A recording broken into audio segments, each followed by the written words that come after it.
বিশেষ করে বিএনপি নেতৃবৃন্দকে একটি বিষয়ে সতর্ক করতে চাই।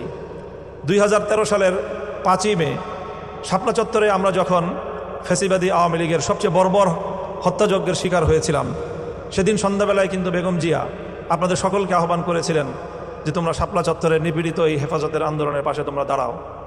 আমি আজকে অত্যন্ত ব্যথা নিয়ে বলতে পারি যে আপনারা কিন্তু সেদিন আপনাদের নেত্রী সেই নির্দেশনা ফলো করেননি।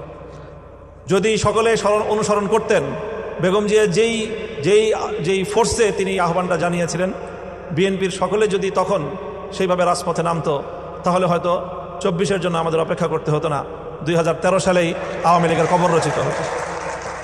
কাজে সেই জায়গা থেকে আমি বেগম জিয়ার সেই ঘোষণাকে আবারও বিএনপিকে স্মরণ করিয়ে দিতে চাই এবং মনে করি যে সেই জায়গাটা আপনাদের মেরামত করা উচিত, যেই জায়গা থেকে বেগম জিয়ার সিদ্ধান্ত বাস্তবায়নেও আপনাদের দলের মধ্যে কোনো ধরনের ত্রুটি বিচ্যুতি হয়ে থাকতে পারে, সেটা আপনারা আবিষ্কার করবেন।